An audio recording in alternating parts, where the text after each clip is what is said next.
Thank you for coming for this presentation. So today we are going to talk about how extensive reading affects learners' summary writing. And then the presenters are. My name is Kiyomi Yoshizawa. My name is Atsuko Takase. Okay, and then I am Kyoko Otsuki. And then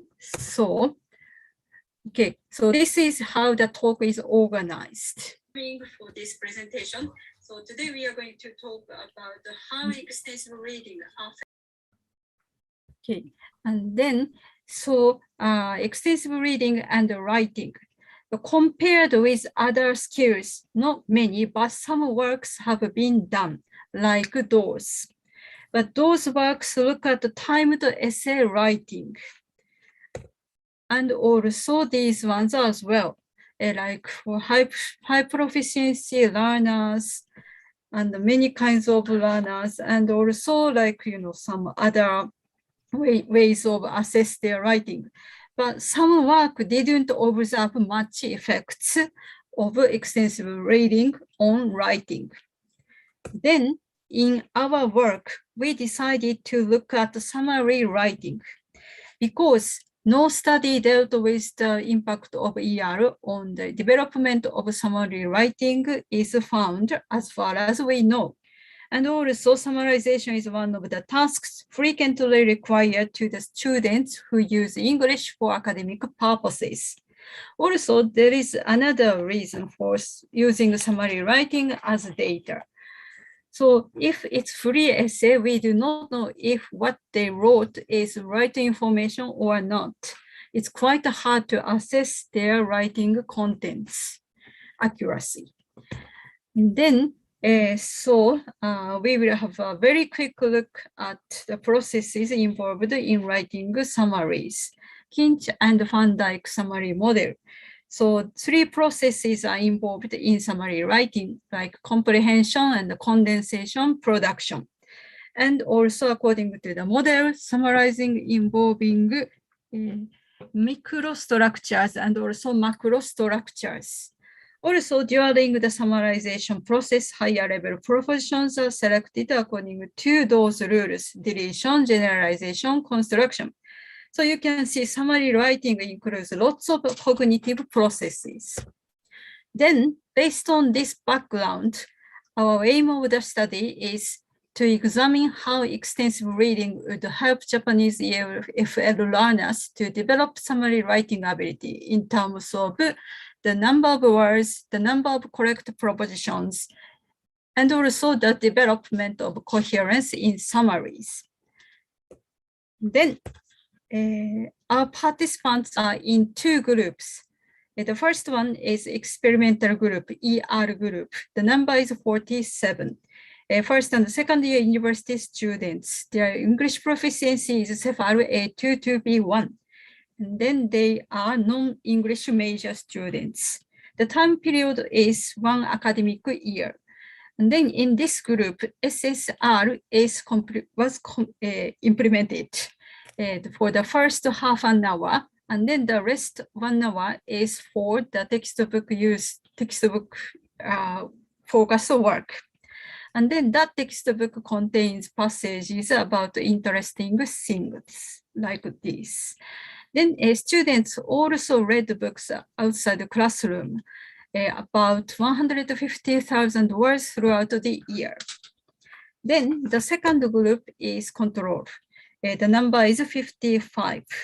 The same, their major is not English. Then their English proficiency is also the same. The time period is the same. And then also the textbook is the same.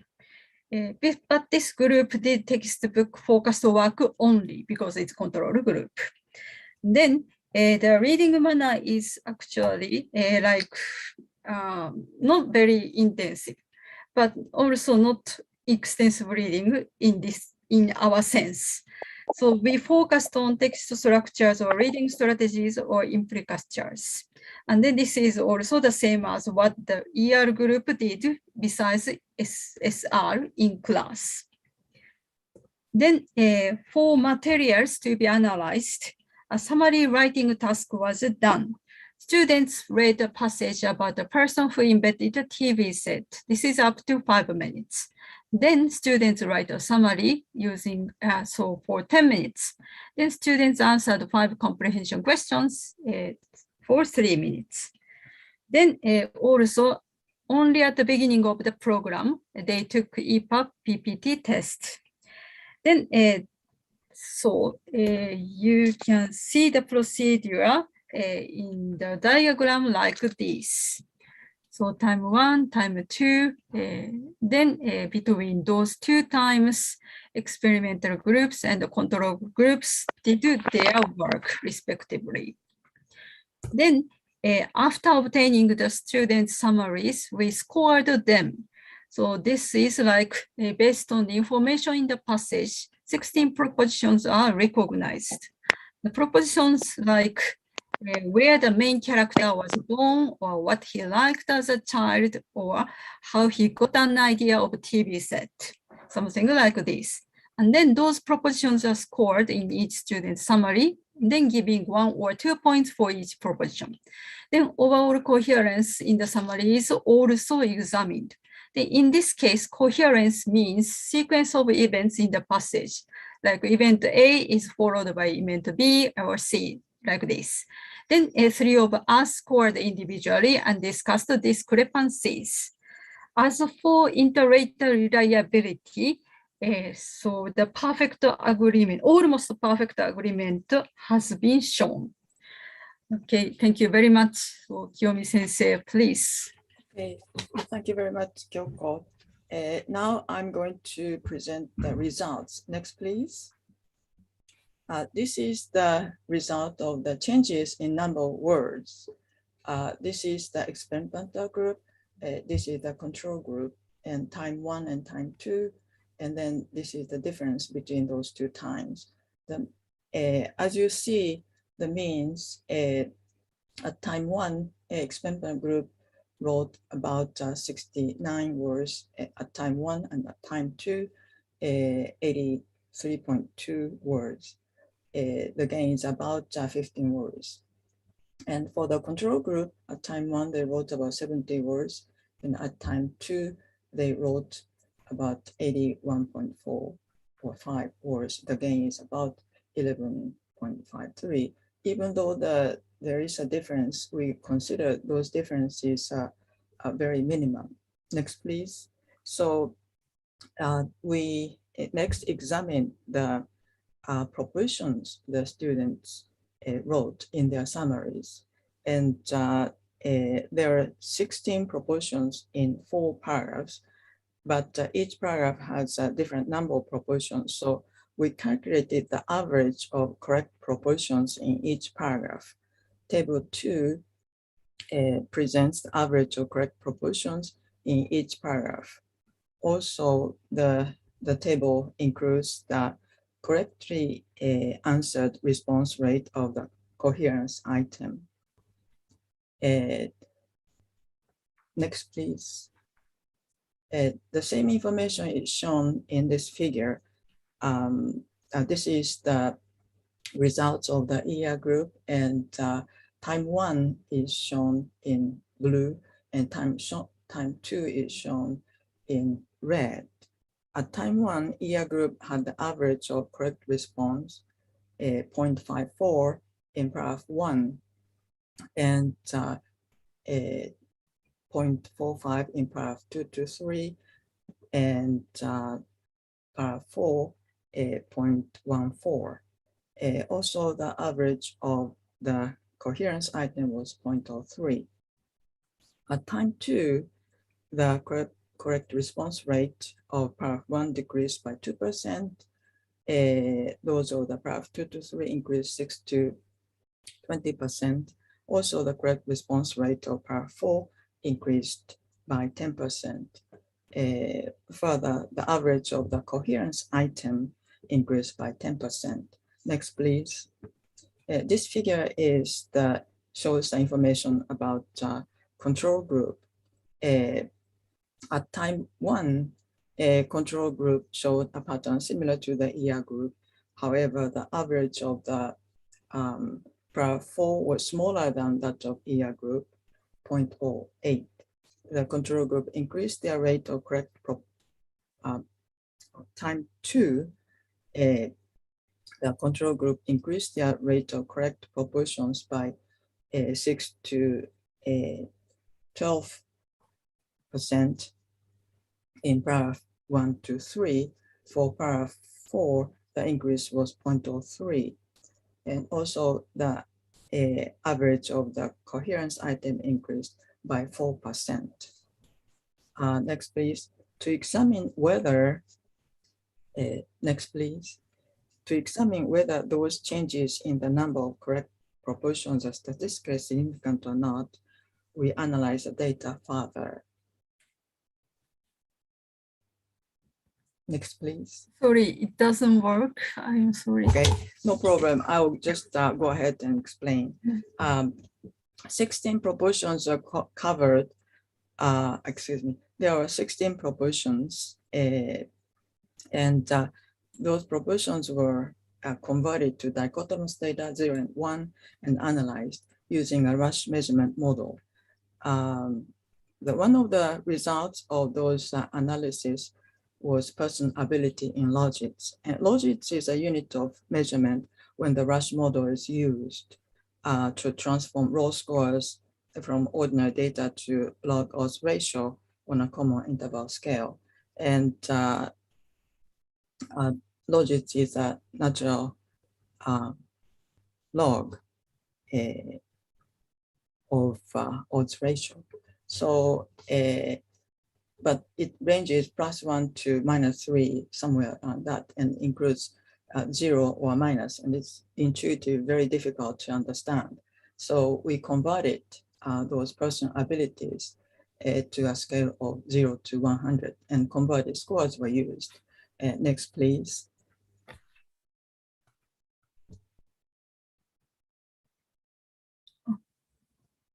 This one.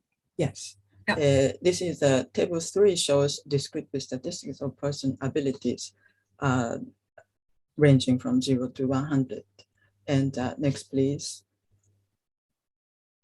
This is a graphic representation of the same information. Around time 1, their person abilities are very similar. And this is an ER group, blue. ER group improved this much, and control group improved this much at time 2.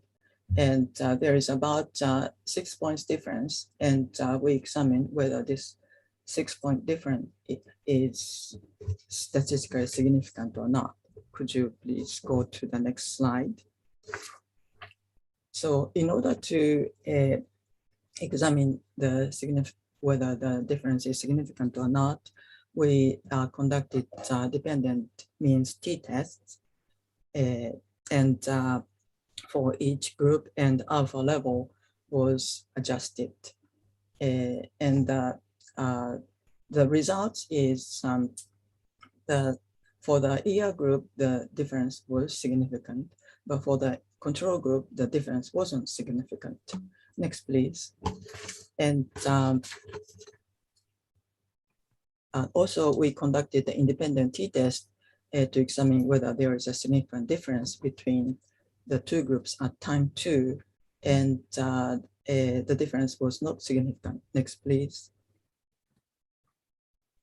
And also, we examined the overall coherence, whether students or participants wrote more coherent summaries at time 2 than at time 1. Next, please.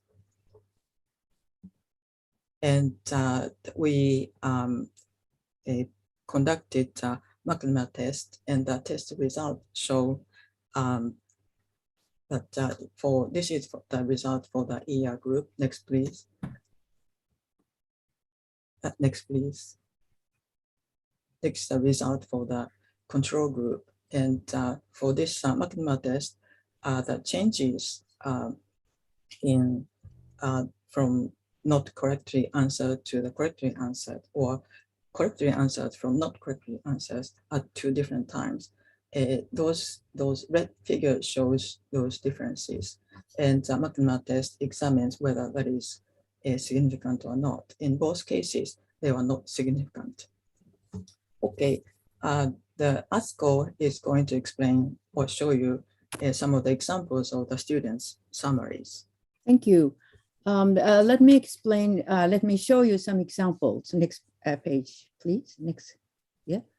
So both, as we showed the graph, both ER group and control group improved some, but so this is one of the students who improved a great deal.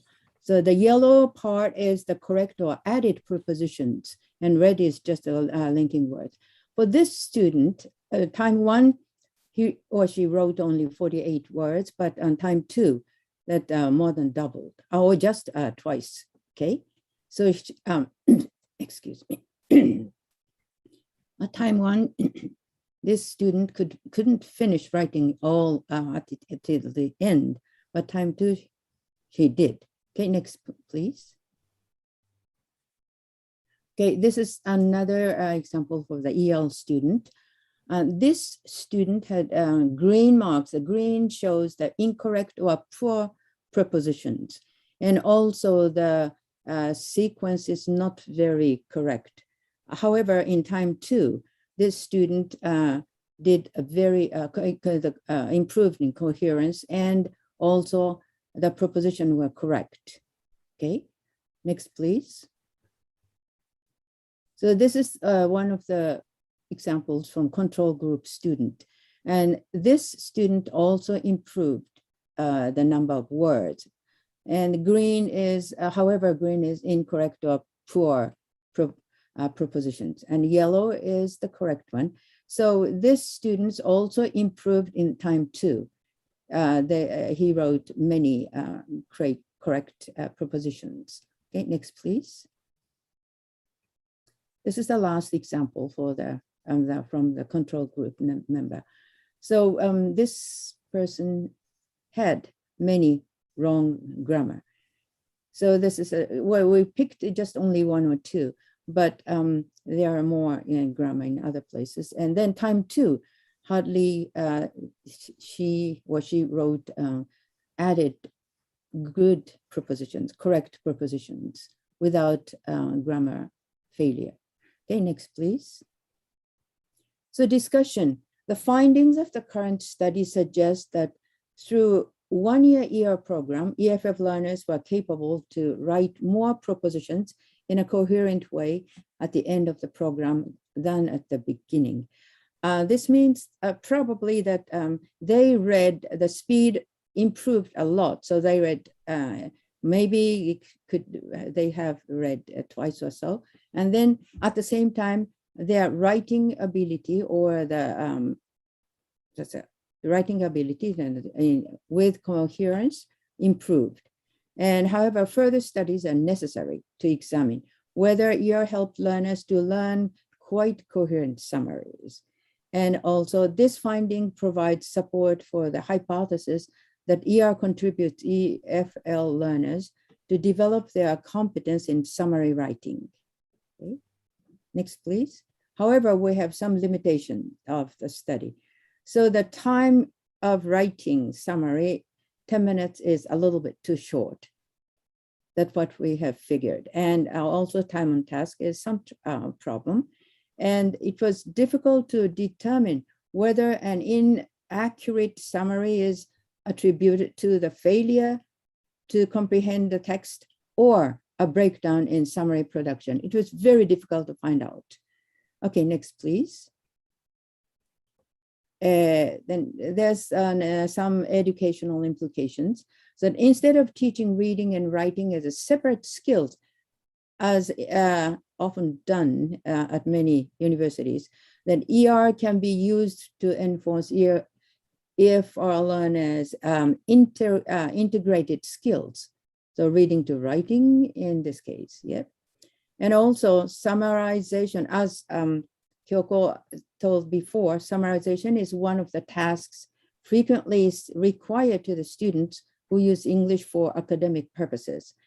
So the present study provides a supportive evidence that ER can be used to develop EFF learners' summarization skill.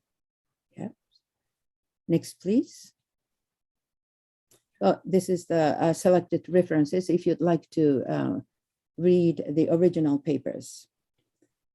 Thank you very much. It's just time. No, 2 minutes over. I'm sorry. I tried to go fast.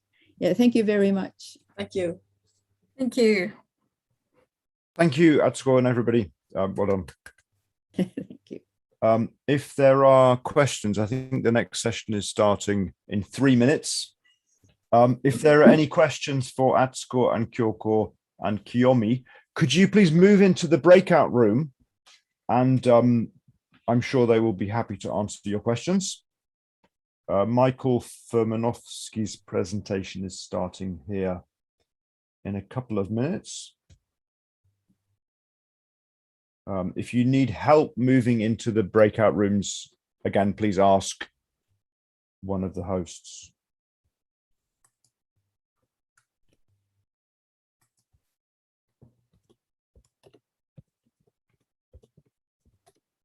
Hi.